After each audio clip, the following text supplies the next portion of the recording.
Hello and welcome students, कैसे हैं आप लोग। जेई और नीट 2025 के लिए जो हमारा सेशन स्टार्ट होने वाला था उस सेशन का आज पहला क्लास है। और फर्स्ट क्लास में मैंने बताया था कि ये हमारा ट्रायल लेक्चर है, मैं इसको एज अ ट्रायल यूट्यूब पे डाल रहा हूँ। सेशन हमारा स्टार्ट हो चुका है आज से।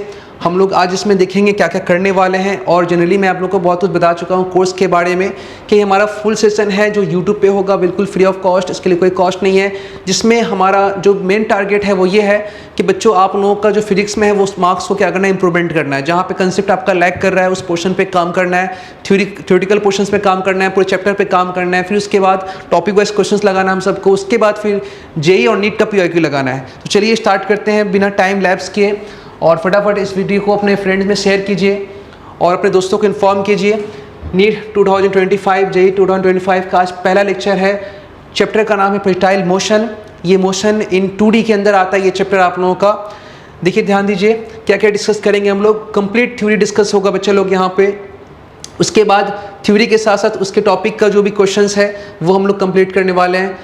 पीवाईक्यू उसके बाद हम लोग नीट का लगाएंगे, फिर पीवाईक्यू जेई का लगाएंगे, मतलब जेई मेंस के लिए।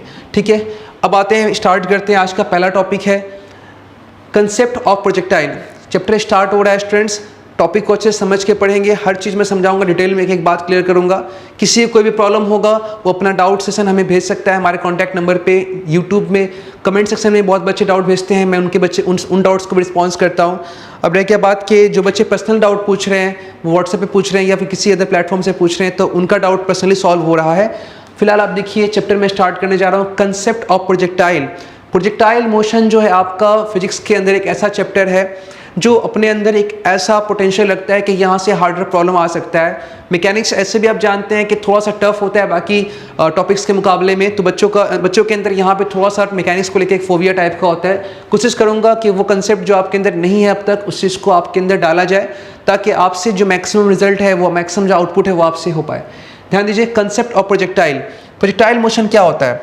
सिंपल बात करें तो अगर आप किसी ऑब्जेक्ट को फेंकते हैं, थ्रो करते हैं, तो थ्रो करते वक्त आप उस मोशन को देखेंगे। थ्रो करने का तरीका आप सीधा भी थ्रो कर सकते हैं, आप सर्टेन एंगल से भी थ्रो कर सकते हैं। अब थोड़ा देर के लिए मैं मान लेता हूं कि मैंने यहाँ पर एक पार्टिकल को प्रोजेक्ट किया।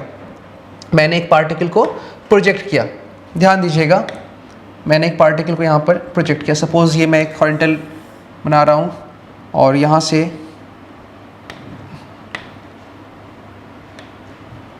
मैं एक पार्टिकल को प्रोजेक्ट कर रहा हूँ u वेलोसिटी से। मैंने जैसे इसको प्रोजेक्ट किया ये आगे जाएगा और आगे जाने के बाद वो जिस लेवल से आया था उस लेवल पे वापस स्ट्राइक करेगा। ये हुआ same level to same level projectile. आप एकदम सेम लेवल पे देख रहे हैं। अब इस पाथ को अगर आपके हाथ में ऑप्शन है कि आप इसको एक्सप्रेस कर सके तो कैसे एक्सप्रेस करेंगे? एक लाइन में कि एक प्लेन में कि एक वॉल्यूम में, या मतलब स्पेस में।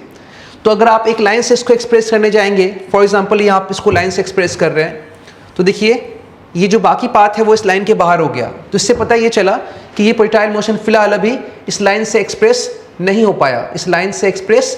हो पाया। बात समझ रहे ना? ठीक है, तो फिर आपने क्या सोचा कि चलो भाई इसको एक प्लेन में एक्सप्रेस करके देखते हैं। तो देखिए मैंने अगर यहाँ पर एक प्लेन ड्रॉ किया है, तो साफ और साफ दिखाई दे रहा है कि जो प्रोजेक्टाइल मोशन है वो इस प्लेन के बाहर नहीं है, वो पूरा प्रोजेक्टाइल ये इस प्लेन में कवर हो जा रहा है। इसका मतलब कि इस प्रोजेक्टाइल मोशन को आप जिसको एक्सप्रेस कर रहे हैं, लाइन से एक्सप्रेस करेंगे तो वो लाइन के अंदर नहीं आएगा, लाइन के बाहर हो जाएगा। मतलब कि ये मोशन जो है वो एक लाइन से एक्सप्रेस नहीं हो सकता है। और जो भी मोशन एक लाइन से एक्सप्रेस ना हो उसको हम लोग 1D नहीं, मतलब कि उसको 2D नहीं, मतलब कि 1D नहीं कह सकते। फिलहाल अगर एक लाइन एक्सप्रेस होता क्या बोलते हैं? 1D कहते हैं। ठीक है, तो ये 1D नहीं कह सकते। अगर एक लाइन में एक्सप्रेस हो जाता है तो 1D कहते हैं। जो इसका पिछले वाला चैप्टर था 1 डायमेंशन मोशन, जिसको भी हम लोग डिस्कस करेंगे अपने कोर्स के अंदर में। ठीक है, आइए फिलहाल ये ऑरेंज कलर का एक आपको दिख रहा होगा रेक्टेंगल, और ये प्रोजेक्टाइल मोशन इस रेक्टेंगल के अंदर है, इसके बाहर नहीं है। इसका मतलब ये प्रोजेक्टाइल जो हो गया एक प्लेन से एक्सप्रेस हो गया। ठीक है, ये प्रोजेक्टाइल मोशन एक प्लेन से एक्सप्रेस हो गया। इसका मतलब क्या हुआ कि प्रोजेक्टाइल मोशन क्या है? इन प्लेन है। इसीलिए कहा जाता है कि प्रोजेक्टाइल मोशन क्या है? Motion in a plane. Projectile motion क्या है? Motion in a plane. तो ये छोटा मोटा क्वेश्चन यहाँ से भी कई बार आ जाता है कि प्रोजेक्टाइल मोशन कैसा मोशन है, क्या इसको हम एक्सप्रेस कर सकते हैं लाइन में? स्टेटमेंट क्या हो जाएगा? नो, इसको आप एक्सप्रेस नहीं कर सकते हो। कैसे एक्सप्रेस करोगे? प्लेन में, स्पेस में भी नहीं है, ये प्लेन के अंदर है। चलिए देखते हैं अब इसको। कुछ डायग्राम्स मैं बोर्ड पे बना रहा हूँ जिसको मैं वीडियो के अंदर एडिट कर देता हूँ ताकि आप लोगों का टाइम जो है बर्बाद ना हो और मैक्सिमम टाइम आपका पढ़ाई पे जाए, ठीक है ना। इस चीज़ को मैं आप लोगों को ख्याल करता हूँ, इसको आप लोग को भी ख्याल करना है। कुछ ऐसे डायग्राम में अगर मैं ड्रॉ कर रहा हूँ तो उसको थोड़ा एडजस्ट कर लेना। देखो तो मैंने प्रोजेक्टाइल को ग्राउंड से फेंका, अब वो लौट कर ग्राउंड पे आ गया, ये एक प्लेन में मोशन हुआ। आपने क्या किया, इसको सर्टेन एंगल से फेंका और वो प्रोजेक्टाइल मोशन होता हुआ 1 मिनट वो ग्राउंड पे आ गया, ठीक है। आपने इसको ऐसे फेंका, वो ग्राउंड पे आ गया। आपने इसको सीधा फेंका, वो ग्राउंड पे आ गया, ठीक है ना। आप देख रहे हैं प्रोजेक्टाइल मोशन कई फॉर्म में दिख रहा है। सबका कंसेप्ट सेम है, सारा प्रोजेक्टाइल मोशन एक प्लेन में है। प्लेन का मतलब 2 एक्सिस एक साथ देख रहे हो आप, आगे भी बढ़ रहा है, ऊपर भी जा रहा है, या फिर आगे भी बढ़ रहा है, नीचे भी आ रहा है। तो मुझे इस चीज़ को सिखाना है आप लोगों को कि जब भी एक प्रोजेक्टाइल मोशन को आप हैंडल करोगे तो वो एक लाइन में नहीं होगा, वो एक प्लेन में होगा। प्लेन का मतलब कि ये हो गया कि फिलहाल जैसे कि मान लो आप कि यहाँ पर ये अगर देखा जाए तो पार्टिकल पहले यहाँ था, अब यहाँ पहुँच गया। इसका मतलब कि वो कुछ ऊपर गया, कुछ आगे भी गया, फिर यहाँ पहुँच गया, वो थोड़ा और ऊपर चला गया, थोड़ा और इतना आगे आ गया। एक साथ वो 2 काम कर रहा, ऊपर भी जा रहा, आगे भी जा रहा, ऊपर भी जा रहा, आगे भी जा रहा, ऊपर भी जा रहा, आगे भी जा रहा। तो पहले केस हाफ में क्या कर रहा, वो ऊपर भी जा रहा और आगे भी जा रहा। अगले हाफ में वो आगे भी आ रहा और नीचे भी आ रहा, आगे भी आ रहा और नीचे भी आ रहा। एक साथ 2 काम कर रहा है। दोनों मोशन को एक साथ नहीं देखना है, आपको x को अलग स्टडी करना है, y को अलग स्टडी करना है। तो इस चीज़ को हम लोग को सीखना होगा। आगे टॉपिक में हम लोग सीखने वाले हैं इस चीज़ को कि हम लोग वेलोसिटी ऑफ प्रोजेक्टाइल कैसे कैलकुलेट करेंगे अलग अलग एक्सिस में, x में और y में। सपोज कर लेते हैं मैंने यहाँ पर ये एक लाइन ड्रॉ किया और ड्रॉ करने के बाद इस पर मैंने एक प्रोजेक्टाइल मोशन ड्रॉ कर दिया। प्रोजेक्टाइल मोशन मैंने यहाँ पे एक ऑब्जेक्ट को प्रोजेक्ट कर दिया। सपोज कर लो मैं यहाँ से प्रोजेक्ट कर रहा हूँ, ये प्रोजेक्ट कर रहा हूँ, ठीक है। प्रोजेक्ट किया मैंने, जिस पॉइंट से आप थ्रो कर रहे हो उस पॉइंट पे जो वेलोसिटी है, उस वेलोसिटी का नाम क्या है? Velocity of projection. क्या नाम है इसका? Initial velocity of projection. Initial velocity of projection ये आपको दिया होता है, ज़्यादातर केसेस में दिया होता है। कई बार कैलकुलेट करना पड़ता है। अगर कैलकुलेट करना पड़े तो कैसे कैलकुलेट करेंगे वो भी मैं सिखाऊंगा आप लोगों को। देखिए आ जाइए इसको, ये क्या हो गया, इसका वेलोसिटी जो है मैंने इसको u मान लिया, इसको मैंने u मान लिया। कितने एंगल से फेंका गया? थीटा एंगल से, थीटा एंगल से। तो अभी आपको एक बात को समझना है कि पार्टिकल ऊपर भी जाएगा, आगे भी जाएगा। इसको आप अगर कंपोनेंट में रिजॉल्व करोगे तो बताओ तो बच्चा x में वेलोसिटी क्या है इस u का। एक एक चीज़ में डिटेल में पढ़ाऊंगा आप लोगों को, ठीक है। ठीक, कुछ फॉर्मूलाज जो है जो डायरेक्ट किया जा सकता है उसको मैं डायरेक्ट करूंगा। अदरवाइज जो बेसिक्स नॉलेज है सारा मैं इस कंटेंट के अंदर में रखूंगा ताकि हर एक बच्चा समझ पाए इस लेक्चर को। तो इनिशियल वेलोसिटी क्या है? u है। लेकिन क्या ये u x में है? अगर आपसे पूछा जाए कि x में इनिशियल वेलोसिटी क्या है तो वो क्या हो जाएगा? u cos theta. y में क्या होगा? u sin थीटा, ठीक है। तो पूरे मोशन को 2 पार्ट में सॉल्व किया जाएगा, एक x एक्सिस में और एक y एक्सिस में। याद रहेगा, एक x एक्सिस में और एक y एक्सिस में। मैंने फिलहाल यहाँ पे क्या लिख लिया? x एक्सिस, और यहाँ पे मैंने क्या लिख लिया? y axis. अलग अलग देखिए इस चीज़ों को, अलग अलग देखिए। स्टार्ट कीजिए। अलॉन्ग x में इनिशियल वेलोसिटी क्या है? x में इनिशियल वेलोसिटी क्या है? u cos theta. तो ऑब्जेक्ट x में किस वेलोसिटी से स्टार्ट कर रहा है? u cos थीटा से। इसको आप बोलोगे ux, initial velocity along x axis. Direction क्या है? i cap. अब ये वेक्टर क्वांटिटी हो गया, कोई दिक्कत नहीं। अलॉन्ग x में कोई एक्सेलरेशन नहीं है क्योंकि आप सिर्फ थ्रो कर रहे हैं, आप सिर्फ थ्रो कर रहे हैं। अगर बात करेंगे एक्सेलरेशन का, वो अगर ग्रेविटी है भी तो कहाँ पर है? वो y में है। बच्चा कहाँ पर है? वो y में है। तो अलॉन्ग x में आपने कोई एक्सेलरेशन दिया नहीं और नेचुरल एक्सेलरेशन जो ग्रेविटी है वो y में है। इसका मतलब अलॉन्ग x में कोई एक्सेलरेशन नहीं है। मतलब पार्टिकल का जो मोशन होगा x एक्सिस में बिल्कुल यूनिफॉर्म मोशन होगा। कैसा मोशन होगा? Uniform motion. मतलब कि अगर अभी आप वेलोसिटी u cos थीटा देख रहे हैं तो इसको कोई बढ़ाने वाला भी नहीं है, कोई घटाने वाला भी नहीं है। बाद में भी कहीं पे भी देखो x में ये वेलोसिटी ना बढ़ेगा ना घटेगा, हर जगह मतलब सेम होने वाला है, ठीक है। ax हो गया। तो इसका मतलब कि अगर थोड़ा देर के लिए आप अगर लिखते हैं vx क्या होगा, x में फाइनल वेलोसिटी क्या होगा, तो v इज इक्वल टू होता है u plus a T. v क्या होता है? u प्लस ए टी होता है। तो u plus a T, you x plus A x into T. x में वेलोसिटी क्या है? Initial u cos theta i cap, और एक्सेलरेशन क्या है? 0। पता चला कि x में जो वेलोसिटी है हमेशा क्या होगा? u cos theta i cap, ना बढ़ेगा ना घटेगा क्योंकि कोई भी एक्सेलरेशन नहीं है। अब बात आता है क्या चीज़ का? y एक्सिस का। तो y एक्सिस में आप देखो इनिशियल वेलोसिटी y में कितना से स्टार्ट किए थे? u sin थीटा से। तो इनिशियल वेलोसिटी y में क्या है? u sin theta. डायरेक्शन क्या है इसका? ऊपर है तो इसको j कैप लिखेंगे, ये वेक्टर हो गया। लेकिन इसके साथ एक ग्रेविटी लग रहा है वाई एक्सिस में, ग्रेविटी लग रहा है जो हमेशा कहाँ है, नीचे की तरफ है। ग्रेविटी हमेशा कहाँ है, नीचे की तरफ है। इसका मतलब ये हो गया कि ये जो यू साइन है वो हमेशा ग्रेविटी के अगेंस्ट काम कर रहा है, तो ये ग्रेविटी इस यू साइन को घटाएगा। ग्रेविटी का वैल्यू आप जानते हैं कितना होता है, 10 मीटर पर सेकेंड स्क्वायर, जिसको हम ऐसे भी लिख सकते हैं 10 मीटर पर सेकेंड बाई सेकेंड। इसका मतलब ये हो गया ग्रेविटी किसी पे भी अपना जब प्रभाव डालेगा तो हर सेकेंड में 10 मीटर पर सेकेंड या तो बढ़ा देगा या तो घटा देगा। अगर आप इसके अलॉन्ग जाएंगे तो बढ़ा देगा, जब आप इसके अगेंस्ट जाएंगे तो ये 10 मीटर पर सेकेंड से घटा देगा। तो यू साइन में हर सेकेंड में कितना घटेगा, 10 मीटर पर सेकेंड, 10 मीटर पर सेकेंड, 10 मीटर पर सेकेंड, और ऐसे करते करते यू साइन डिक्रीज होते होते जब एक टाइम पे खत्म हो जाएगा तो उसके बाद वो अब ऊपर नहीं जा पाएगा, क्योंकि पार्टिकल को ऊपर कौन लेके जा रहा है, यू साइन, और इसलिए क्या हो जाएगा, वो जीरो हो जाएगा। क्या हो जाएगा, जीरो हो जाएगा। ओके बच्चा, तो समझ गया। तो यहाँ पर आने के बाद इस पॉइंट पे y में, इस पॉइंट पे y में कोई भी वेलोसिटी नहीं होगा, y में कोई भी वेलोसिटी नहीं होगा, फाइनली कुछ भी नहीं होगा। इसको u y नहीं लिखना चाहिए, इसको v y लिखना चाहिए। तो फाइनल वेलोसिटी y में कुछ भी नहीं होगा, क्या हो जाएगा, जीरो। अब अगर आपसे पूछता सर यहाँ पे x में क्या होगा, तो मैंने पहले बताया किसी पॉइंट पे भी x में कोई बदलाव नहीं होगा, x हमेशा क्या होगा, u cos थीटा ही होगा, और डायरेक्शन भी हमेशा क्या है, इसका फिक्स है। समझ गए ना।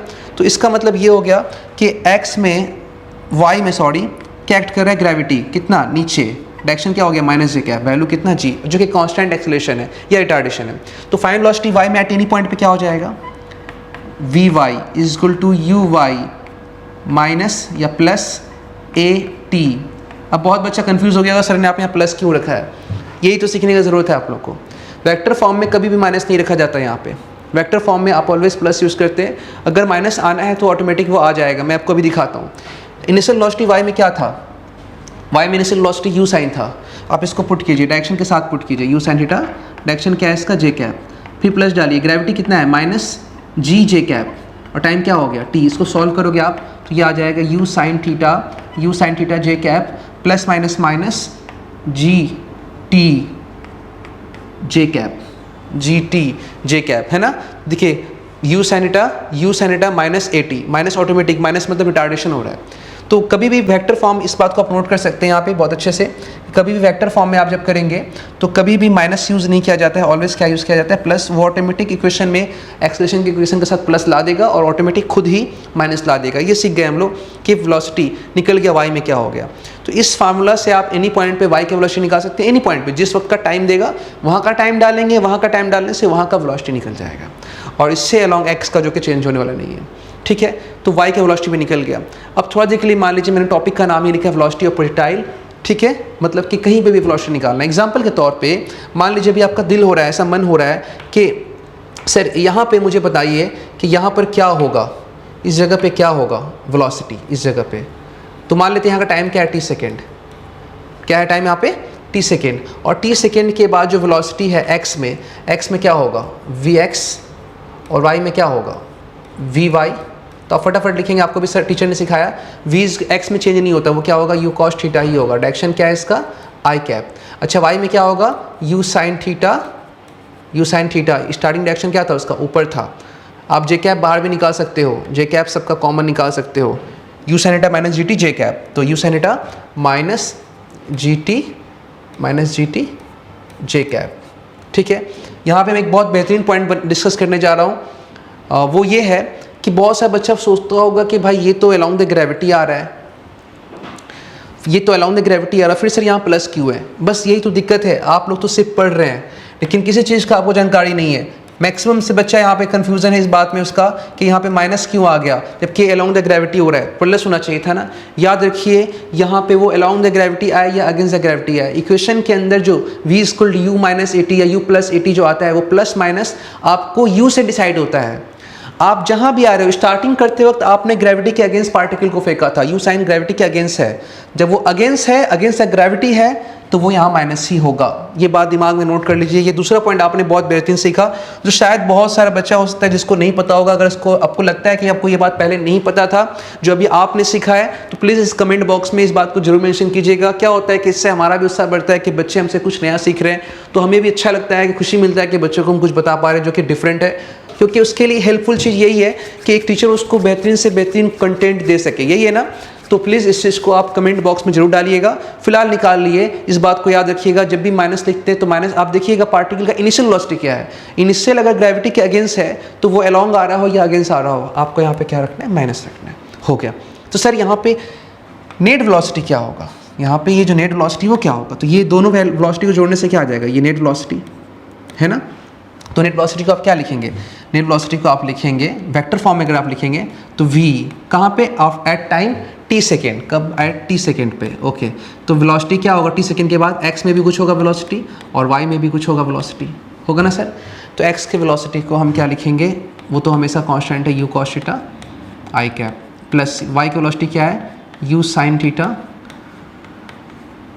माइनस gt, और डायरेक्शन क्या हो गया, डायरेक्शन हो गया j कैप। ये हो गया vector form, final velocity vector form में। अगर ऑप्शन में वेक्टर फॉर्म में दिया होगा तो यही आंसर हो जाएगा आपका, दूसरा कोई आंसर नहीं होगा। ये निकाल लिए velocity at any point vector form में। अब ये एनी पॉइंट पे आप इस चीज़ को कैसे समझेंगे कि एनी पॉइंट का है, किस पॉइंट का है, तो जिस जगह का आप टाइम डालेंगे सर उस जगह का ही वेलोसिटी आएगा। वो चीज़ कौन डिसाइड करेगा, टाइम। टाइम ही एक ऐसा फैक्टर है जो आपको बताएगा ये किस जगह का निकाल लो। टाइम पुट कर दो आप, ऑटोमेटिक डिसाइड हो जाएगा v कहाँ का है। ठीक है, चलो ये निकल गया आप। अब दूसरा एक बात आता है कि सर यहाँ पे अभी मुझे इसका मैग्नीट्यूड निकालना है। क्या निकालना है, मुझे इसका मैग्नीट्यूड निकालना है। तो चलो भाई साहब इसको मैग्नीट्यूड को निकालते हैं हम लोग। मैग्नीट्यूड vt का मॉड निकालने चलते हैं। तो मॉड में क्या सीखे थे, दो वेक्टर का x का स्क्वायर प्लस y का स्क्वायर। तो इसको स्क्वायर करो सर, आप इसको स्क्वायर करो, x का स्क्वायर करोगे तो आएगा u square cos square theta i cap, plus इसका स्क्वायर कर लो, इसका स्क्वायर कर लोगे तो क्या हो जाएगा बच्चा, A square plus B square minus 2ab, ये सर हो गया आपका -2ab। देखो भाई साहब यहाँ से यू स्क्वायर आप कॉमन निकालोगे तो क्या आ जाएगा, sine square plus cos square theta equal to 1 हो जाएगा। अच्छा मैंने यहाँ मैग्नीट्यूड निकाला है तो बाई मिस्टेक कुछ छोटी छोटी गलतियाँ हो जाती है, हम टीचर्स लोग भी कभी की जल्दबाजी में कुछ गलत लिख जाते हैं। ये मैग्नीट्यूड का स्क्वायर है, इसके मैग्नीट्यूड का स्क्वायर, इसके मैग्नीट्यूड का स्क्वायर, ठीक है ना। तो मैग्नीट्यूड यू कॉस थीटा का होल स्क्वायर, तो u square cos square theta आएगा यहाँ पे, ओके ना सर। ये आ गया, यू स्क्वायर आप कॉमन निकालेंगे, sine square plus cos square theta क्या हो जाएगा, sine square plus cos square theta equal to 1 हो जाएगा। तो आप फिलहाल यहाँ पे क्या लिखेंगे, u square plus g square t square minus 2u g t sine theta. ये आ गया आपका वेलोसिटी एट एनी पॉइंट का मॉड। इस फॉर्मूला को अगर आप याद कर लेंगे तो एट एनी पॉइंट पे मैग्नीट्यूड निकल जाएगा वेलोसिटी का, क्या निकल जाएगा, मैग्नीट्यूड। क्लियर है, क्या निकल जाएगा इस फॉर्मूला से आप अगर करेंगे तो मैग्नीट्यूड निकल जाएगा। क्लियर, इस फॉर्मूला से मैग्नीट्यूड निकल जाएगा। अब जो यहाँ पे वेलोसिटी है उसका डायरेक्शन क्या है, तो डायरेक्शन देखो x से भी कुछ एंगल बना रहा है, कुछ डायरेक्शन बना रहा है, y से भी कुछ एंगल बना रहा है, मतलब डायरेक्शन बना रहा है। तो चलिए y से हम कैसे निकालेंगे डायरेक्शन, y से हम निकालेंगे भाई साहब डायरेक्शन निकालने के लिए y से कुछ दिमाग लगाया जाए तो बहुत सिंपल है। इस डायग्राम को थोड़ा अच्छे से देखिए, मैं समझाता हूँ। यहाँ पे ये है आपका वेलोसिटी अलोंग x और ये है y और ये है आपका नेट वेलोसिटी, ये है आपका नेट वेलोसिटी, रिजल्टेंट वेलोसिटी जिसको हम लोग बोल रहे हैं, ये v है। तो मैंने ये एंगल निकालना है अल्फ़ा, क्यों, क्योंकि जब कुछ ना बोले तो हम लोग हमेशा एंगल x एक्सिस से निकालते हैं। तो डायरेक्शन के लिए यूज़ होता है क्योंकि एंगल के सामने परपेंडिकुलर मतलब y, बेस मतलब x, दोनों ही पता है। तो गिवन डेटा जो यहाँ पर है वो y और x है। आप चाहो तो v के हिसाब से भी निकाल सकते हो क्योंकि आपने v फाइंड कर लिया है, लेकिन जो गिवन डेटा का बात है, जो क्वेश्चन में गिवन डेटा दिया होता है ज़्यादातर x से दिया होता है, इसलिए ज़्यादातर हम लोग क्या करते हैं tan अल्फ़ा से यूज़ करते हैं क्योंकि एंगल के सामने परपेंडिकुलर मतलब y एक्सिस जो कि vy है और x एक्सिस मतलब जो कि vx है। y एक्सिस का वेलोसिटी कितना निकाले हम लोग, क्या फाइंड किया y एक्सिस का, u sin theta minus gt, और x का वेलोसिटी कितना है, u cos थीटा, ये x का है। इसको आप आगे अगर सॉल्व करते हो तो tan alpha is equal to u से डिवाइड कर दो, cos से डिवाइड कर दो, क्या आ जाएगा, u cancel sign by cos, tan theta minus gt by u cos theta.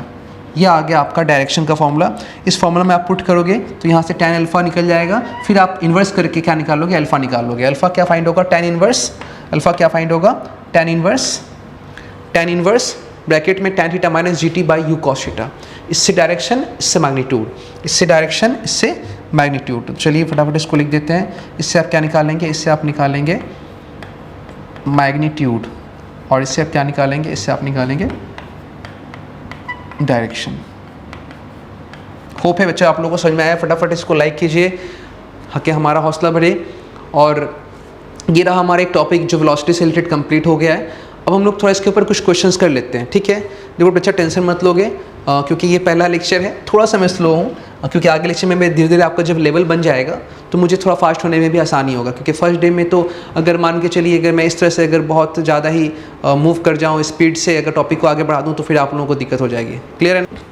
तो चलिए अब करते हैं हम लोग आज का पहला क्वेश्चन। न्यूमेरिकल प्रॉब्लम देखिए यहाँ पे क्या दिया हुआ है, क्वेश्चन को अच्छे से रीड कीजिए पहले। A body of mass m is thrown upwards at an angle of theta with the horizontal with velocity v। आप इनिशियल वेलोसिटी क्या देख रहे हैं, v देख रहे हैं, और इनिशियल एंगल ऑफ पोजीशन को भी क्या दिया हुआ है, थीटा दिया हुआ है, ठीक है। ये दो चीज़ दिया हुआ है। while rising up, जब वो ऊपर जा रहा है, the velocity of mass after t second will be, t second के बाद वेलोसिटी क्या होगा। देखो पहला जब भी क्वेश्चन सॉल्व करो बच्चा, जब तक ऑप्शन ना देखो तब तक आंसर मत निकालो। ये आदत डालो अपने अंदर, जब तक ऑप्शन ना देखो तब तक आंसर मत निकालो, क्योंकि आंसर देखने के बाद ही तो आपको डिसाइड करना है कि आंसर किसके टर्म में लाना है। कई बार आप क्या बच्चा क्या होता है, क्वेश्चन को जल्दी जल्दी सॉल्व किया, ऑप्शन दिखा रही है तो इस टर्म में दिया हुआ है, फिर से आपके पास ऑप्शन नहीं है सॉल्व करने का, वहाँ पे कम समय है आपके पास, तो पहले ऑप्शन दिखा करो। तो ये साफ ऑप्शन दिखाई दे रहा है। तो अभी देखो तो कौन सा ऑप्शन आपको नजर आ रहा है, जो भी हम लोग पढ़ के आए हैं कि वेलोसिटी का बात कर रहा है, कुछ नहीं बोला है टी सेकेंड के बाद कौन सा वेलोसिटी होगा, ना एक्स ना वाई, नेट वेलोसिटी। अगर बोलता है नेट वेलोसिटी एक्स में क्या है तो फिर अलग बात होता है, एक्स में तो यू कॉस थीटा, वाई में क्या है you sine theta minus g T. तो अभी कुछ नहीं है तो कौन सा वेलोसिटी होगा, ये नेट वेलोसिटी। तो अभी हम लोग पढ़े ना u square plus g t square minus two u g t sine theta. Option number C, u square plus g square t square minus 2u g t sine theta. इसका मतलब कौन सा ऑप्शन राइट हो गया हम लोगों का, option right हो गया option number C. Option number C क्या है, इसका राइट ऑप्शन है, ठीक है। बहुत इजी क्वेश्चन। देखिए आगे क्वेश्चन देखते हैं, अगला क्वेश्चन क्या है। Figure shows 4 path of a kicked football distance flight rank the path according to the initial velocity. बहुत ही आसान क्वेश्चन है, आप लोग इस क्वेश्चन को पहले पढ़िए अच्छे से, फिर सॉल्व करके बताइए। कमेंट बॉक्स में इसका आंसर लिखिए, जिसका आंसर आ गया उसको कमेंट कीजिए आपका ये आंसर आया सर, ठीक है, इसको कमेंट कीजिए। फिर जिन बच्चों का नहीं बनता है मैं उनके लिए बताता हूँ। फिगर शोज 4 पाथ, यहाँ पे 4 पाथ दिखाया जा रहा फॉर अ किक्ड फुटबॉल, जिसमें आप एक फुटबॉल को किक कर रहे हैं और उस फुटबॉल को किक करने से 4 ग्राफ बना रहे हैं, जहाँ पे इग्नोर किया गया इफेक्ट्स ऑफ एयर। मतलब कि हम जो भी फॉर्मूला देख रहे हैं प्रोजेक्टाइल मोशंस का, उस सारे फॉर्मूला में एयर का रेजिस्टेंस कंसीडर नहीं किया जा रहा है। एयर का रेजिस्टेंस क्या माना जा रहा है, 0 माना जा रहा है। अगर एयर रेजिस्टेंस मानेंगे तो सारा आंसर क्या हो जाएगा, चेंज हो जाएगा। इस चीज़ को हम लोग को समझना है। जो भी फॉर्मूला हम देखेंगे बिना एयर रेजिस्टेंस के देखेंगे। अब जब एयर रेजिस्टेंस होगा तो क्या होगा वो आगे हम लोग देखेंगे। Rank the path according to initial horizontal velocity component highest first. आपको रैंक करना है कि किसका इनिशियल हॉरिजॉन्टल वेलोसिटी ज़्यादा है। 4 फुटबॉल को किक किए हैं, उसका ग्राफ एक्स और वाई में, मतलब कि ग्राफ नहीं, एक तरह से आप बोल सकते हैं कि इसका पाथ है। पार्टिकल देखो ध्यान दो, ये 1 है, 1 ऐसे गया, 2 ऐसे गया, 3 ऐसे गया, 4 ऐसे गया, ठीक है ना। तो देखो एक चीज़ यहाँ पे गौर करो, हम लोग अभी देख रहे हैं कि सबका हाइट क्या है, सेम है। ऊपर कौन लेके जाता है, ऊपर लेके जाता है सर यू साइन थीटा। तो सबका हाइट सेम है, इसका मतलब इस केस में चारों बॉल का y कंपोनेंट जो होगा क्या होगा, सेम होगा। अगर एक का आप मान रहे हैं वी वाई, दूसरा का भी क्या मानेंगे वी वाई, और तीसरा का भी क्या मानेंगे वी वाई, और चौथा का भी क्या मानेंगे वी वाई। सबका वी वाई क्या है, सेम है। लेकिन पहला बॉल ज़्यादा दूर नहीं जा रहा है, इसका मतलब इसके पास उतना वेलोसिटी एक्स में नहीं है। इसका जो एक्स होगा पहला वाले का, और दूसरा वाले का, और तीसरा वाले का, और चौथा वाले का, सबका एक्स अलग अलग है। जो सबसे दूर जा रहा है उसका एक्स ज़्यादा होगा। इसका मतलब एक्स कंपोनेंट के वेलोसिटी में जो सबसे दूर गया है वो 4th नंबर पॉइंट है, इसलिए चौथा वाला जो ऑब्जेक्ट बॉल होगा फुटबॉल, उसका एक्स कंपोनेंट सबसे ज़्यादा होगा, फिर तीसरा का, फिर दूसरा का, फिर पहला का। तो आंसर में क्या आ जाएगा, सबसे बोला कि आप ग्रेटर को फर्स्ट, हाईएस्ट फर्स्ट, तो 4 3 2 1 यहाँ पर ऑप्शन में एक ऑप्शन हिडन हो गया है जो यहाँ पे अब आपको दिखेगा। मैंने इसको यहाँ पे साइड कर दिया, तो ऑप्शन कौन सा राइट हो जाएगा, 4 3 2 1। क्लियर ना, 4 3 2 1 ऑप्शन नंबर डी जो है हम लोगों का इसका राइट ऑप्शन है, ठीक है। अगर आपसे क्वेश्चन पूछता किस बॉल का नेट वेलोसिटी सबसे ज़्यादा है, अभी एक्स का बात चल रहा था, नेट वेलोसिटी, तो नेट वेलोसिटी कैसे आता, पहला वाला को जोड़ते तो आता नेट वेलोसिटी, थोड़ा के लिए मान ली v1, मैंने इसको क्या मान लिया, मैं रिलेट कर रहा हूँ v1। इसका क्या आता नेट वेलोसिटी v2, इसका क्या आता v3, इसका क्या आता v4। बच्चा गौर करो, इन चारों में जो नेट वेलोसिटी सबका y सेम है लेकिन सबका x अलग अलग है, और नेट वेलोसिटी x और y को जोड़ने से आता है। फॉर एग्जांपल v1 क्या होगा, u1 square plus vy square, u2 square plus vy square, v3 क्या होगा, u3 square plus vy square. तो जिसका u1 ज़्यादा होगा उसका v1 भी ज़्यादा होगा। तो ऑर्डर अगर बात करें तो v1 जो होगा सबसे ज़्यादा होगा, फिर v2 होगा, फिर v3 होगा, फिर v4 होगा। जिसका x ज़्यादा होगा उसका नेट वेलोसिटी भी क्या होगा, ज़्यादा होगा। जिसका x कम होगा उसका नेट वेलोसिटी भी क्या होगा, कम होगा। क्लियर है ना। तो ये पूछा नहीं था, अगर पूछता तो ये आंसर होता। अगला टॉपिक देखते हैं क्या है यहाँ पे, नेक्स्ट टॉपिक। अगला टॉपिक भी क्वेश्चन ही है, देखिए नेक्स्ट क्वेश्चन देखते हैं हम लोग। At the highest point of the path of A projectile it's, अभी देखिए पूछ रहा है कि हाईएस्ट पॉइंट पे क्या होता है, स्पीड क्या होता है, स्पीड के बारे में बात कर रहा है। जो स्पीड के बारे में हम लोग अभी फिर से एक बार डिस्कस करते हैं, एक बार स्पीड को हम लोग कैसे देखें, क्या देखें। अभी मैंने आप लोग को बताया था जब हम लोग किसी प्रोजेक्टाइल को प्रोजेक्ट करते हैं तो हाईएस्ट पॉइंट पे एक्स कंपोनेंट सिर्फ रह जाता है, बाकी सब क्या हो जाता है, वाई वाला खत्म हो जाता है। बाकी जगह का अगर बात करेंगे, बाकी जगह पे एक्स भी होता है और जो भी यहाँ का वाई कंपोनेंट का वेलोसिटी होगा वो वाई भी होता है। यहाँ का अगर बात करेंगे अगर हम लोग तो x भी होता है, और जो भी इस केस में ग्रेविटी की वजह से वो नीचे आया है तो y में जो भी वेलोसिटी आएगा वो भी y हो जाएगा, है ना। तो सबसे कम वेलोसिटी कहाँ पर दिखाई दे रहा है, हाईएस्ट पॉइंट पे। बेचारा सिर्फ एक ही कंपोनेंट है, यू कॉस।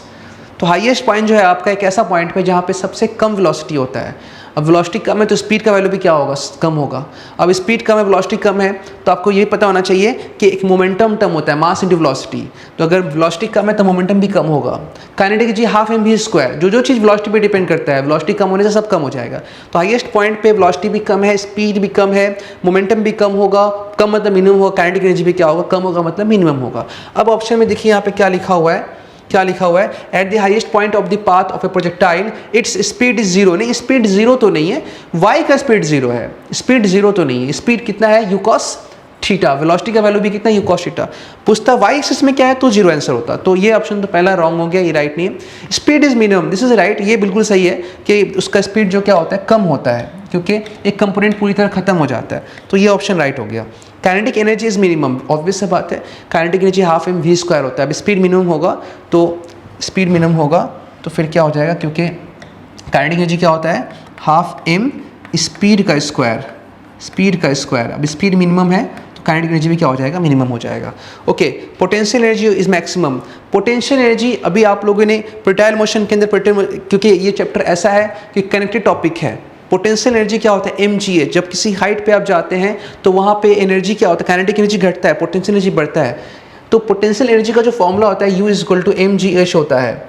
और पोटेंशियल मैक्सिमम होने का कहानी ये होता है कि जब हाइट मैक्सिमम होगा तो पोटेंशियल भी क्या हो जाएगा, मैक्सिमम। और चूंकि ये हाइट मैक्सिमम हाइट है, यहाँ पे अभी फिलहाल दिख रहा है, इसके ऊपर तो नहीं जा सकता है वो, तो पोटेंशियल एनर्जी भी क्या होगा, यहाँ पे मैक्सिमम पोटेंशियल एनर्जी होगा। और आप जानते हैं टोटल एनर्जी कंजर्व होता है, तो अगर पोटेंशियल एनर्जी मैक्सिमम है तो आपको पता है यहाँ पे काइनेटिक एनर्जी क्या है, काइनेटिक एनर्जी मिनिमम है। या बोल सकते हो अपर पॉइंट पे काइनेटिक एनर्जी मिनिमम है। अपर पॉइंट पे क्या है, काइनेटिक एनर्जी जो है, अपर पॉइंट पे काइनेटिक एनर्जी जो है वो मिनिमम है, इसलिए पोटेंशियल एनर्जी क्या है, मैक्सिमम है। लेकिन टोटल एनर्जी बच्चा वो क्या होगा, वो कांस्टेंट है, वो कभी ना बढ़ सकता है ना घट सकता है। लेकिन ये किसके लिए, फॉर ऑल कंजर्वेटिव फोर्स के लिए। टोटल एनर्जी का जो कंजर्वेशन का कंसेप्ट है वो ऑल कंजर्वेटिव फोर्स के लिए। टोटल एनर्जी कंजर्व है वो किसके लिए बच्चा, ये भी पूछ सकता है आपको एग्जाम में, तो ऑल कंजर्वेटिव फोर्स के लिए, कंजर्वेटिव फोर्स के लिए। जो फोर्स नॉन कंजर्वेटिव है वहाँ पे आप कंजर्वेशन ऑफ एनर्जी नहीं लगा सकते। ओके बच्चा, तो ग्रेविटी एक कंजर्वेटिव फोर्स है तो यहाँ आप लगा सकते हैं। तो ऑप्शन नंबर जो सी है वो भी क्या है, राइट है। काइनेटिक एनर्जी बच्चा क्या हो गया, मिनिमम हो गया है। और ऑप्शन नंबर डी भी क्या हो गया आपका, राइट हो गया। तो मतलब ये more than one option right था क्योंकि ये जेईई मेन के अंदर ये क्वेश्चन वन करेक्ट ऑप्शन ही होता है। लेकिन मुझे क्वेश्चन क्या करना है, प्रैक्टिस कराना है ताकि आपका कंसेप्ट भी लो, इसलिए मैंने एक से ज़्यादा ऑप्शंस भी रखा है ताकि आप चीज़ों को समझ के आंसर, क्योंकि कई बार बच्चा एक ऑप्शन देख के टिक मार देता है तो बाकी दो को रिलेट नहीं कर पाता है। तो more than one option right करने से क्या होता है ना, आपके अंदर सारे ऑप्शंस के अंदर सही और गलत खोजने का जो एक ताकत पैदा होता है। तो फिलहाल यहाँ पे कौन सा ऑप्शन कैसे राइट हुआ है ये आप लोग देख चुके हैं। अब आते हैं अपने अगले लेक्चर की तरफ, अगला टॉपिक की तरफ, जो कि आपका है time of flight of projectile. किसी प्रोजेक्टाइल का टाइम ऑफ फ्लाइट कैसे निकालेंगे। सर टाइम ऑफ फ्लाइट क्या होता है, टाइम ऑफ फ्लाइट क्या होता है, तो जितने देर तक प्रोजेक्टाइल हवा में रहता है सर ना, उसका नाम क्या होता है, टाइम ऑफ फ्लाइट होता है। तो चलिए सर ये हम इसको देख लेते हैं आगे, टाइम ऑफ फ्लाइट को अच्छे से पढ़ते हैं। देखो बच्चा, मैंने एक पार्टिकल को फेंका और वो प्रोजेक्ट होता हुआ हवा में एक प्लेन में कवर किया एक पाथ, वापस ग्राउंड तक आ गया। तो वो अपने प्रोजेक्टाइल मोशन को दो पार्ट में डिवाइड कर रहा है। कैसे? पहला हाफ जिसमें वो ऊपर चढ़ रहा है और अगला हाफ जिसमें वो नीचे उतर रहा है ना। पहला हाफ जिसमें वो ऊपर चढ़ रहा है, दूसरा हाफ जिसमें वो नीचे उतर रहा है। इसीलिए फर्स्ट हाफ को हम लोग बोलते हैं एसेंट। क्या वर्ड यूज़ करते हैं इसके लिए हम लोग? एसेंट। और अगले हाफ में क्या वर्ड यूज़ करते हैं? डिसेंट। ठीक है, डिसेंट वर्ड यूज़ करते हैं। उतर रहा है, चढ़ रहा है। तो जब तक यहाँ से यहाँ तक ऊपर चढ़ा, इस टाइम को बोलते हैं टाइम ऑफ एसेंट। और जब यहाँ से यहाँ तक नीचे उतरा, इस टाइम को बोलते हैं time of descent. Normal projectiles में आप जितने ग्रेविटी के अगेंस्ट जा रहे हैं उतने ही ग्रेविटी के लॉन्ग आ रहे हैं। जितना से वो बढ़ाता है उतना से वो घटाता है। इसलिए जाने और आने का टाइम क्या हो रहा है यहाँ पे? सेम हो रहा है। लेकिन कुछ क्वेश्चंस ऐसा भी आता है जहाँ पे आपको ग्रेविटी चेंज कर देगा तो टाइम ऑफ फ्लाइट भी क्या हो जाएगा, या टाइम ऑफ एसेंट डिसेंट भी चेंज हो जाएगा। फिलहाल आपको पता है कि टाइम ऑफ एसेंट का फॉर्मूला क्या होता है? टाइम ऑफ एसेंट का फॉर्मूला होता है TA is equal to U by G. अब सर ये फॉर्मूला कैसे आया? और डिसेंट का फॉर्मूला क्या होता है? वो भी होता है U बाई जी। अब सर ये फॉर्मूला कैसे आया? तो ये फॉर्मूला बहुत इजी है, मैं बता रहा हूँ कैसे आया। ध्यान दो, पार्टिकल को आप मान लेते हो कि आपने U वेलोसिटी से प्रोजेक्ट किया, तो कैसे आपको कैलकुलेट करना है time of accent? Angle of क्या दिया? प्रोजेक्शन थीटा दिया हुआ है। और y में कितना से स्टार्ट कर रहे हो आप? U साइन थीटा से कर रहे हो, और x में U कॉस थीटा से। जब यहाँ पे आप आ जाओगे तो y में वेलोसिटी क्या हो जाएगा? y में वेलोसिटी हो जाएगा 0। x में क्या रहेगा? U कॉस थीटा ही रहेगा। एसेंट मतलब ऊपर चढ़ना। तो ऊपर चढ़ना y का मोशन है कि x का मोशन है? तो सर y का मोशन है। तो आप लिखेंगे for y axis, for y axis. ठीक है, जब पार्टिकल यहाँ से यहाँ आया तो y में कितना आया? यहाँ से यहाँ आया तो y में कितना आया? तो इसको ध्यान दो, मैं देख रहा हूँ v equal to u plus a t, देख रहा हूँ इस चीज़ को AT। ओके सर, फिलहाल इस चीज़ को आप किसके लिए यूज़ कर रहे हैं? y के लिए। देखिए, जितने समय में आप यहाँ से यहाँ आएंगे, मतलब कि जब आप यहाँ से यहाँ आ रहे हैं तो कुछ हाइट आप आ रहे हैं और कुछ x भी आप कवर कर रहे हैं, क्योंकि आप पहले आप यहाँ पर थे, अब आप यहाँ पर हैं। तो इस दौरान आपका दो मोशन हो रहा है, ऊपर भी जा रहे हैं, आगे भी जा रहे हैं, ऊपर भी जा रहे हैं, आगे भी जा रहे हैं, ऊपर भी जा रहे हैं, आगे भी जा रहे हैं। कितना ऊपर गए तो y, कितना आगे गए तो x। ये दोनों काम एक ही समय में हो रहा है, दोनों का समय अलग अलग नहीं होगा, दोनों सेम समय में हो रहा है। तो इस पॉइंट तक आने में या फिर इस हाइट तक आने में या इस डिस्टेंस तक आने में जो टाइम है दोनों के लिए क्या होगा? सेम है। इस एसेंट के दौरान आपने दो काम किया, आप इतना आगे भी गए हैं, इतना ऊपर भी गए हैं। समझ रहे हैं? इस बात को समझेंगे। तो फिलहाल आप y से सॉल्व करो, क्योंकि इस चीज़ में एक साथ दो काम हो रहा है, y भी और x भी, y भी और x भी। तो जब आप यहाँ से यहाँ आए तो y में फाइनल वेलोसिटी क्या है? 0। y में इनिशियल वेलोसिटी क्या था? u sine theta. अगेंस्ट से ग्रेविटी आया तो माइनस। ओके, और क्यों माइनस लिए? क्योंकि u ऊपर है और g नीचे, इसलिए। ठीक है, और एक्सेलरेशन कौन सा है? ग्रेविटी y में। टाइम क्या लगा? t। ये कौन सा टाइम है? ये वो टाइम है जब y का वेलोसिटी 0 हो गया। और जब तक y का वेलोसिटी 0 नहीं होगा तब तक वो एसेंट कंप्लीट नहीं होगा, क्योंकि जब तक y का वेलोसिटी रहेगा तब तक वो ऊपर एसेंट होता ही रहेगा। इसलिए ये y में वेलोसिटी 0 होने का टाइम है, और जब y में वेलोसिटी 0 हो चुका हो इसका मतलब पूरी तरह से एसेंट कर चुका है। इसलिए टाइम कौन सा है? Time of accent. तो आपको पता चला यहाँ से कि टाइम ऑफ एसेंट क्या निकल गया? टाइम ऑफ एसेंट निकल गया u sine theta by g। ठीक है ना। अब मैंने फॉर्मूला क्या लिखा था? टाइम ऑफ एसेंट क्या होता है? u बाई जी। कब? जब आप उसको ऊपर सीधा फेंकते हैं u से। लेकिन अभी आप u की जगह कैसे फेंक रहे हैं? u sine theta. ये फॉर्मूला हम लोग कहाँ पढ़े थे? ये पढ़े थे काइनेमेटिक्स में। जब किसी ऑब्जेक्ट को आप u से ऊपर फेंकेंगे तो टाइम ऑफ एसेंट क्या होता है? u by ji. डिसेंट क्या होता है? u बाई जी। अभी टाइम ऑफ एसेंट क्या होगा? u साइन थीटा बाई जी। और डिसेंट क्या होगा? u साइन थीटा बाई जी। तो टाइम ऑफ एसेंट और टाइम ऑफ डिसेंट दोनों ही फॉर्मूला क्या होगा? u साइन थीटा बाई जी हो गया। तो दोनों को जोड़ देंगे तो क्या फाइंड हो जाएगा? तब हमारा फाइंड हो जाएगा टाइम ऑफ फ्लाइट। क्या फाइंड हो जाएगा? Time of flight. ठीक है, देयरफॉर टाइम ऑफ फ्लाइट क्या होगा? टाइम ऑफ फ्लाइट हो जाएगा हमारा, टाइम ऑफ फ्लाइट होगा, टाइम ऑफ फ्लाइट हो जाएगा time of ascent plus time of descent. ठीक है, इस कोर्स के अंदर मैं इस बात का भी पूरी तरह से ध्यान रखूँगा कि आप लोगों का कोर्स को जो है कंप्लीट करना है, कोर्स को जो है क्या करना है? कंप्लीट करना है। तो साथ में उस स्पीड का जिसका ज़रूरत है उसको भी लेके चलना होगा, क्योंकि हम लोग को बहुत कुछ पढ़ना है, इसके अंदर बहुत से टॉपिक भी करना है। तो टाइम ऑफ एसेंट कितना है बच्चा? u साइन थीटा, और ये भी u साइन थीटा। तो आ जाएगा ये आंसर आपका 2u sign theta by G. अब देखो कुछ लोग इसको ऐसे भी याद रख लेता है, कैसे? टाइम ऑफ एस फ्लाइट जाने और आने दोनों, time of light 2 u sine theta. ये u साइन थीटा क्या है? जो उसको ऊपर ले जा रहा था। तो initial velocity along y axis by G. कुछ लोग उसको ऐसे लिखता है 2 u परपेंडिकुलर बाई जी, क्योंकि ये u sin थीटा है जो वो प्रोजेक्टाइल पे क्या है, देखो ये परपेंडिकुलर वेलोसिटी है, ये परपेंडिकुलर ये पैरेलल, इसे बोलते u परपेंडिकुलर, ठीक है। तो u परपेंडिकुलर बाई जी, तो ये रहा आपका टाइम ऑफ फ्लाइट का फॉर्मूला। आप इससे भी डायरेक्ट यूज़ कर सकते हो, क्वेश्चन सॉल्व कर सकते हो। जैसे एग्जाम्पल के तौर पर मैं एक छोटा सा मिसाल देता हूँ, एक छोटा सा एग्जाम्पल देता हूँ इसके लिए मैं, अब ताकि आपको उसका कंसेप्ट क्लियर हो जाए। लेट कर लो कि एक पार्टिकल को, a particle is projected with velocity, a particle is projected with velocity, a particle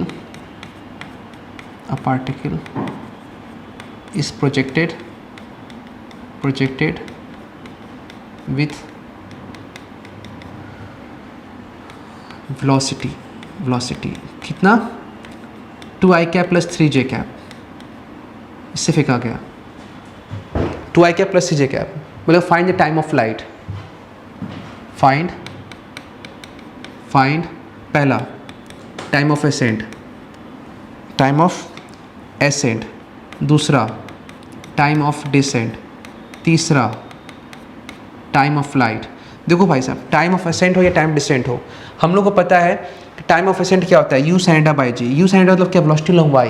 तो आपको u जानने की जरूरत नहीं है, बहुत बच्चे इसमें u निकालना स्टार्ट करेगा। u क्यों निकालोगे, दैट u sin को खोजो, परपेंडिकुलर वेलोसिटी जो y में है, तो y में क्या वेलोसिटी है 3j, तो ये टाइम एसेंट क्या होगा, u sin theta, u sin theta की जगह क्या आ रहा, 3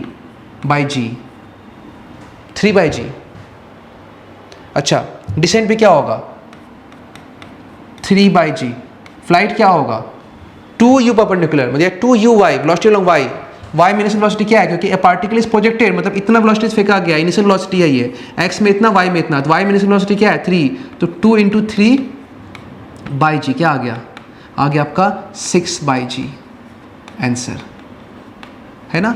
तो ये आपका छोटा सा एप्लीकेशन है, ठीक है। इस चीज़ को समझ के आगे चलते हैं, फटाफट फॉर्मूलों को याद करते जाइए, ताकि आगे हम लोग क्वेश्चन जो करेंगे वहाँ भी हम लोग सेशंस को अच्छे से रिवाइज करेंगे, क्योंकि फार्मूला जो पढ़ रहे हैं उसको क्वेश्चन में देख लेते हैं तो क्या होता है, वो तो पूरी तरह से रिवाइज हो जाता है, ठीक है।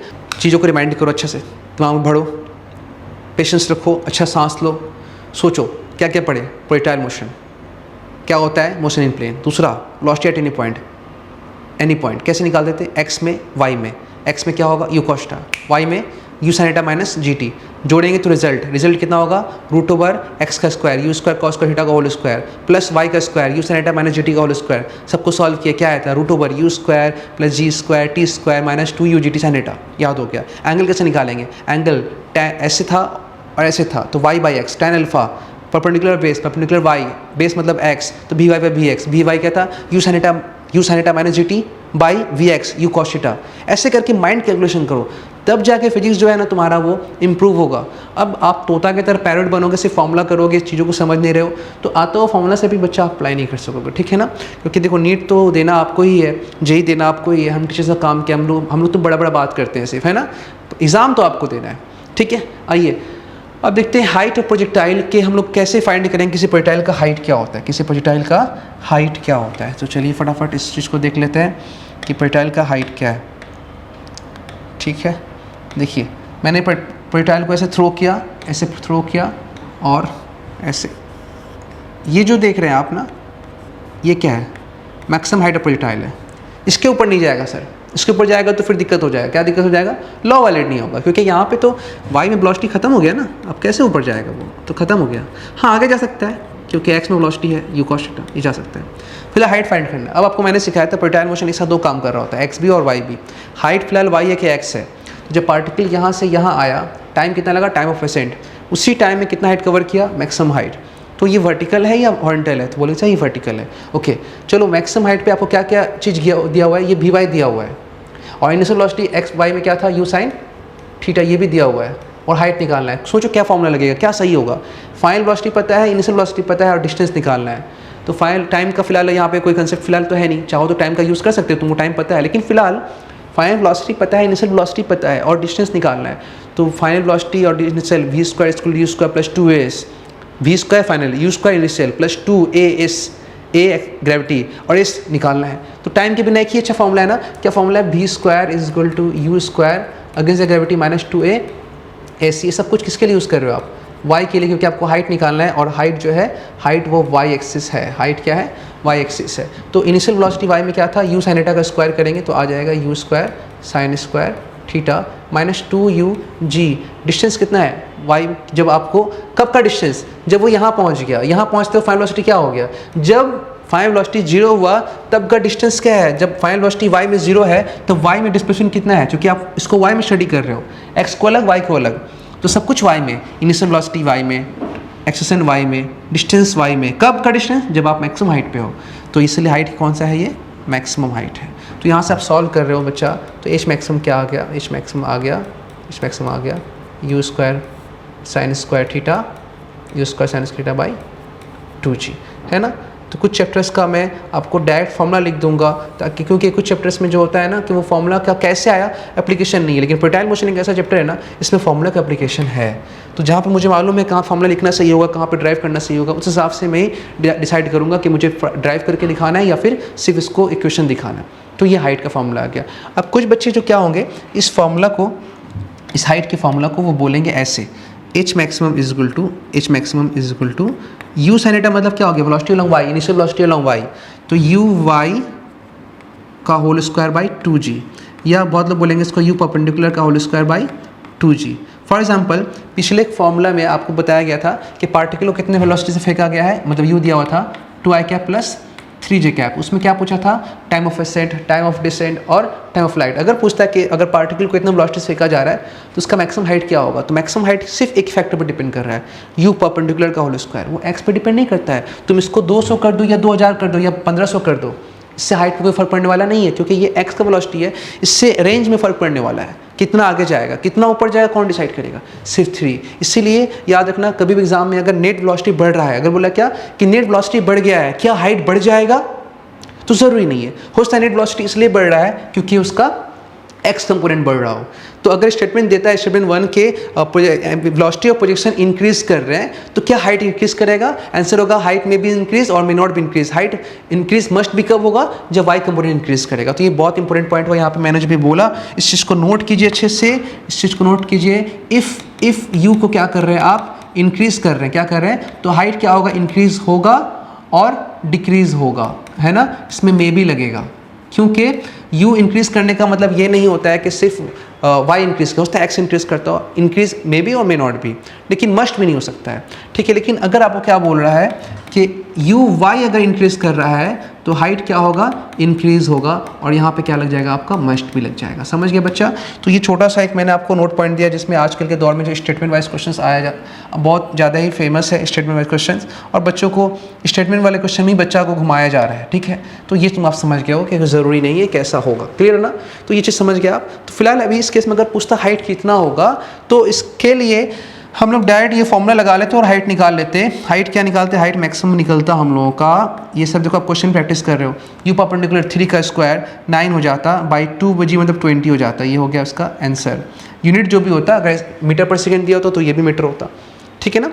तो 3 का स्क्वायर 9 बाई 2g मतलब 20, g का वैल्यू 10 होता है, आप इसको 9 बाई 2g भी लिख सकते हो, कोई दिक्कत इसमें नहीं है। मैंने यूनिट नहीं लिखा है, आप यहाँ पे लिख दो यूनिट, जो भी यूनिट होगा यहाँ पे, ये भी जो भी यूनिट होगा, जो भी यूनिट होगा, अगर एसआई होगा तो ये भी एसआई, सीजीएस होगा तो ये भी एसआई, अगर वो मीटर पर सेकंड तो ये भी मीटर होगा, अगर वो सेंटीमीटर पर सेकंड तो ये सेंटीमीटर पर सेकंड।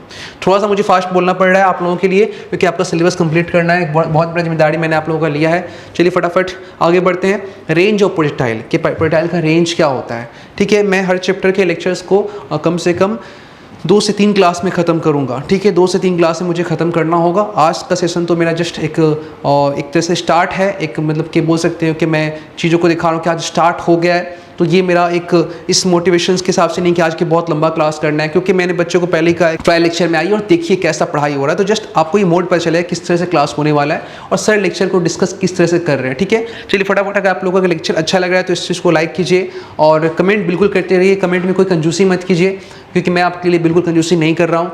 रेंज ऑफ प्रोजेक्टाइल निकालना है, तो अब बताइए कि अगर रेंज निकालना है, रेंज का मतलब क्या होता है, आप लोग जानते होंगे, इतना तो पढ़े होंगे आप लोग ना रेंज, कि रेंज क्या होता है सर। तो रेंज, प्रोजेक्टाइल जितने दूर तक जा पाता है उसको हम लोग रेंज बोलते हैं, क्या बोलते हैं उसको, रेंज बोलते हैं। प्रोजेक्टाइल जितने दूर तक जा पाता है, दूर मतलब कितना, एक्स या वाई, तो बोलेंगे सर दूर मतलब तो एक्स होता है, तो इसका मतलब रेंज जब का बात जब भी चले तो आप समझ जाओ कि बात किसका चल रहा है, बात एक्स का, कितना दूर गया, कितना दूर गया, इज कॉल्ड रेंज, है ना। तो यहाँ पर इसी चीज़ का नाम क्या दिया गया है बच्चा, इसी चीज़ का नाम दिया गया है रेंज। अच्छा रेंज एक्स है कि वाई है, तो सर रेंज एक्स है। तो रेंज एक्स है, तुम क्या लिखेंगे फॉर एक्स एक्सिस, क्या लिखेंगे for x axis, for x axis. X axis को अगर सॉल्व करना है तो ये क्या है, यू, आप यू से आपने प्रोजेक्ट किया था एक्स में यू कॉस थीटा था। अगर रेंज का बात करें, अगर आप किसी प्रोजेक्टाइल से उसका यू कॉस थीटा छीन लेंगे, ये यू कॉस थीटा अगर छीन लेंगे तो क्या वो आगे बढ़ पाएगा? बिल्कुल नहीं, क्योंकि इसको आगे लेके जाने वाला सर तो यही है। तो अगर आप यू कॉस थीटा को छीन लेंगे उससे तो कभी प्रोजेक्टाइल आगे नहीं जा पाएगा, इसीलिए यू कॉस को आप नहीं छीन सकते हो। तो रेंज जो डिपेंड करेगा वो किस पे डिपेंड करेगा? यू कॉस थीटा पे। दूसरा बात क्या कि वो कब तक आगे जाएगा? जब तक वो वापस ग्राउंड पे टकरा ना जाए, है ना, क्योंकि टकरा जाएगा तो फिर आगे नहीं जा पाएगा ना। तो इसका मतलब जब तक वो हवा में रहेगा तब तक आगे जाएगा। हवा में कब तक रहेगा? जब तक टाइम ऑफ फ्लाइट रहेगा, है ना। इसका मतलब दो चीज़ पे डिपेंड कर रहा है, एक यू कॉस पे, एक टाइम ऑफ फ्लाइट पे। तो इसका मतलब रेंज दूसरा किसी फैक्टर पे डिपेंड नहीं करता है, एक सिर्फ यू कॉस थीटा पे और टाइम ऑफ फ्लाइट पे। सिर्फ ग्रेविटी पे भाई साहब, ग्रेविटी वाई में है, रेंज एक्स में है। वाई का कोई भी कंपोनेंट एक्स में होता है क्या? नहीं, जीरो होता है। ओके, लॉन्ग एक्स में तो कोई एक्सप्रेशन है ही नहीं। तो सर रेंज कैसे निकालेंगे? तो निकालेंगे, रेंज डिस्टेंस है, रेंज क्या है? डिस्टेंस है। और पूरा मोशन कंप्लीट होने तक रेंज कितना आया, तो टाइम का इक्वेशन लगा ले। क्या लगाना है आपको, कौन सा लगाना चाहते हो? v स्क्वायर इसका प्लस 2s, कुछ भी लगाने लगा लो। चलो थोड़ा देर के लिए आप बोलोगे सर हम ये लगा ले क्या, v स्क्वायर इसका प्लस 2s, चलो लगा लो। किसके लिए यूज़ करना है? सब कुछ x के लिए। लेकिन बच्चा प्रॉब्लम ये है, x में तो एक्सेशन जीरो होता है। जब आप एक्सेशन जीरो पुट कर दो तो ये जीरो हो जाएगा। अब ये जीरो हो जाएगा तो डिस्टेंस तो रहेगा ही नहीं, सिर्फ वेलोसिटी बच जाएगा। आप सॉल्व कैसे करोगे? इसलिए फॉर्मूला नहीं लगाएंगे। अब एक डिस्टेंस का एक ही फॉर्मूला बच गया, is equal to ut plus half a t square, is equal to ut plus half a t square, सब कुछ x के लिए। अब अगर यहाँ पर x में एक्सेलेरेशन आप जीरो ही पुट करते हो तो कोई प्रॉब्लम नहीं है, यहाँ पे इस सेफ है। तो आप क्या लिखोगे? अलॉन्ग x में कोई भी एक्सेलेरेशन नहीं है, देयरफॉर डिस्प्लेसमेंट अलॉन्ग x क्या हो जाएगा? ux into T. वेलोसिटी कितना था जिससे आगे बढ़ रहा था? इनिशियली यू कॉस थीटा से। कब तक आगे बढ़ा वो? जब तक रेंज कवर नहीं किया। रेंज कब तक कवर किया? जब वो वापस आ गया। तो रेंज कवर करने में टाइम क्या लगा? जो पूरे मोशन को कंप्लीट करने में लगा। Okay sir, time of flight, कोई दिक्कत नहीं है। इसीलिए मैंने बताया कि रेंज सिर्फ दो फैक्टर पे डिपेंड कर रहा है। जब तक आप उसके एक्स कंपोनेंट को चेंज नहीं करते हो और टाइम फ्लाइट को चेंज नहीं करते हो तब तक रेंज चेंज नहीं होगा, ठीक है। तो और टाइम ऑफ फ्लाइट को चेंज करने का एक ऑप्शन क्या है कि यू साइन थीटा को चेंज करना, क्योंकि टाइम ऑफ फ्लाइट किस पे डिपेंड करता है? टू यू परपेंडिकुलर, मतलब यू साइन थीटा। इसका मतलब कि अगर आप यू साइन थीटा को डिस्टर्ब कर रहे हो तो आप सोच रहे हो यू साइन थीटा तो वाई में है, इससे रेंज में क्या फ़र्क पड़ेगा?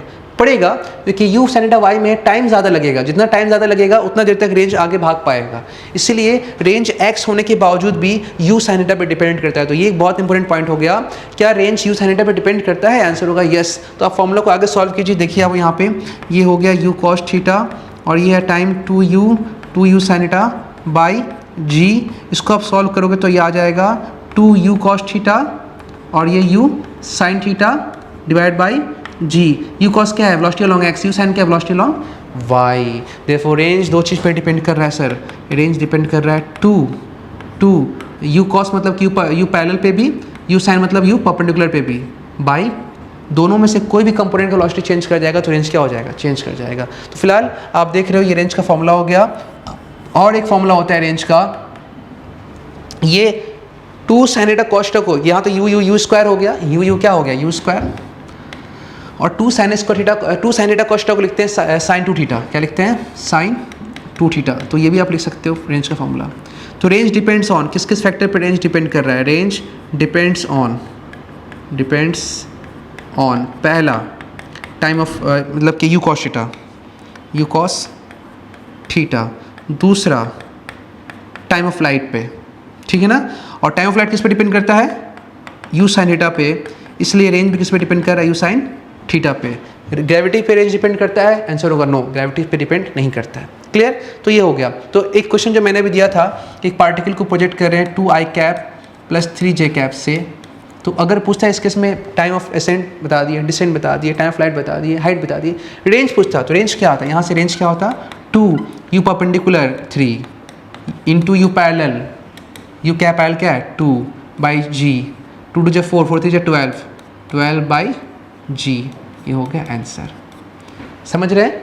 ठीक है, चलिए अब आते हैं अगले क्वेश्चन की तरफ। ये हम लोग आज एक क्वेश्चन करेंगे और आज का ही हम लोग का पहला लेक्चर 1 जो कि जस्ट एक डेमो लेक्चर के तौर पे है, जिसका कोई प्लान या टाइमिंग के हिसाब से नहीं है।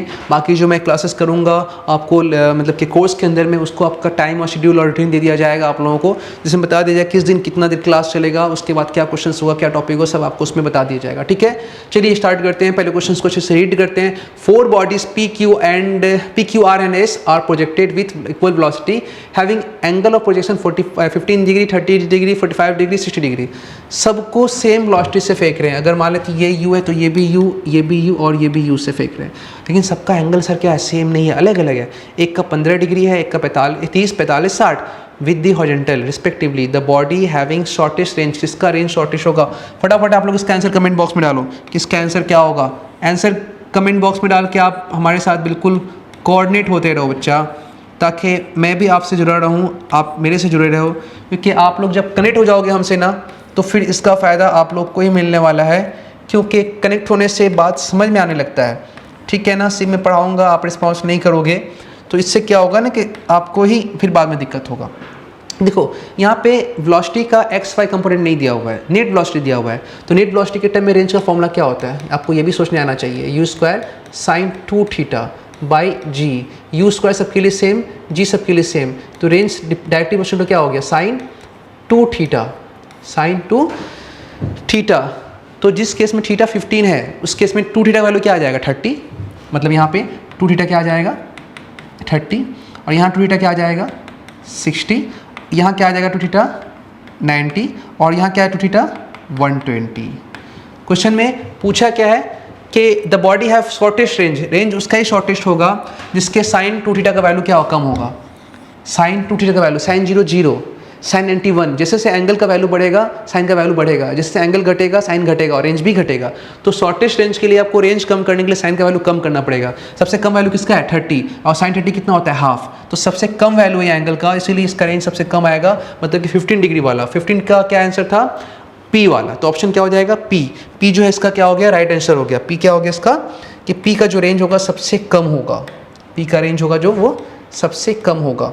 और सबसे मैक्सिमम रेंज किसका होगा, तो ये हर बच्चा जानता है मैक्सिमम रेंज होगा 45 डिग्री पे, क्योंकि यहाँ पे sin 90 आ रहा है। तो sin 2θ, तो sin 2θ 45 है, तो ये आ जाएगा sin 90। sin 90 होता है आपका 1, और 1 मैक्सिमम होता है, इसलिए 45 डिग्री पे रेंज जो होता है वो क्या होता है, मैक्सिमम होता है। तो इस केस में आपका रेंज क्या मिलेगा, मैक्सिमम, क्योंकि इस पे sin 90 का वैल्यू 1 हो जाएगा मैक्सिमम। एंगल 45 है लेकिन sin 2θ मैक्सिमम है, 90 है। थीटा 45 है लेकिन sin 2θ क्या है, 90। sin 90 1 maximum and range depend on sin 2θ, इसलिए range will be maximum. Clear है ना। चलिए आज का ये सेशन हम लोग का यहाँ पे कंप्लीट हो गया। अगले दिन हम लोग और भी अच्छे क्वेश्चंस करेंगे, और भी टॉपिक्स को करेंगे, और जिसमें बहुत सारे अच्छे अच्छे कंसेप्ट्स मिलेंगे आप लोगों को। तो फिलहाल आज के लिए सेशन को हम लोग यहाँ कंप्लीट करते हैं। अब आज कंप्लीट करने के बाद हम लोग हमेशा थोड़ा सा बात करके घर जाएंगे। बच्चा आज का ये लेक्चर अच्छे से देखें आप लोग, इसको अच्छे से देखिए, कॉपी में सब कुछ नोट कीजिएगा, क्योंकि अगर आप कॉपी में नोट नहीं करेंगे तो फिर वो आपको प्रॉब्लम क्रिएट करेगा। मैं आप बोलूँगा तो आप बोलेंगे तो ग्रुप में मैं PDF डाल दूंगा, लेकिन ये ब्लैक स्क्रीन है, तो ब्लैक स्क्रीन में बच्चे प्रिंट नहीं करा सकते हैं, थोड़ा सा ये इशू होता है। हम लोग वाइट पे इसलिए नहीं पढ़ाते हैं कि वाइट पे पढ़ाने से क्या होता है कि वो थोड़ा आई पे बहुत इम्पैक्ट डालता है ये चीज़, ठीक है ना। तो इस चीज़ का PDF मैं आपको ग्रुप में डाल दूंगा, या टेलीग्राम के लिंक में मैं डाल दूंगा इसके डिस्क्रिप्शन बॉक्स में, आप वहाँ से ले लेंगे।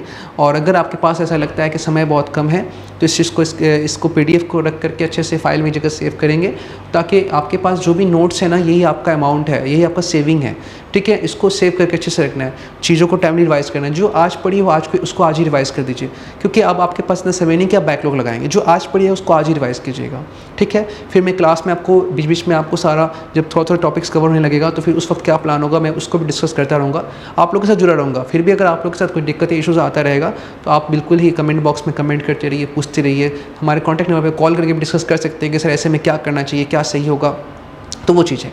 अब कुछ बच्चा बोलेगा कि सर मुझे फुल कंटेंट चाहिए, तो वो एक अलग ही बात है, ठीक है। तो फुल, क्योंकि फुल का मतलब क्या होगा, वो बैठ के बेसिक्स एकदम जीरो से जाके स्टार्ट करेगा, 11 से धीरे धीरे पढ़ने वाला, तो उतना धीरे पढ़ेंगे तो फिर तो आपका सिलेबस कंप्लीट नहीं होगा ना। इन चीज़ों को भी दिमाग में आपको रखना है। हाँ, जहाँ पे डाउट होगा वहाँ पे आप पूछिएगा, मैं सब कुछ बताऊँगा, वहाँ पे कुछ ऐसा नहीं होगा कि आपको नहीं बताया जाएगा, ठीक है ना। फुल सपोर्ट मेरी तरफ से रहेगा। चलिए मिलते हैं अगले लेक्चर की तरफ, तब तक उम्मीद है कि आप अच्छे से पढ़ेंगे, रिवाइज करेंगे, और मिलते हैं अगले लेक्चर में। तब तक के लिए धन्यवाद। चैनल को लाइक कीजिए वीडियोस को लाइक कीजिए, सब्सक्राइब कीजिए और जितना हो सके अपने फ्रेंड्स मैसेज को शेयर करते रहिए और बेल आइकन जरूर प्रेस कीजिएगा ताकि आपको सारे वीडियोस का इन्फॉर्मेशन मिलता रहे। टाइम पे जुड़ते रहिए। ओके, धन्यवाद।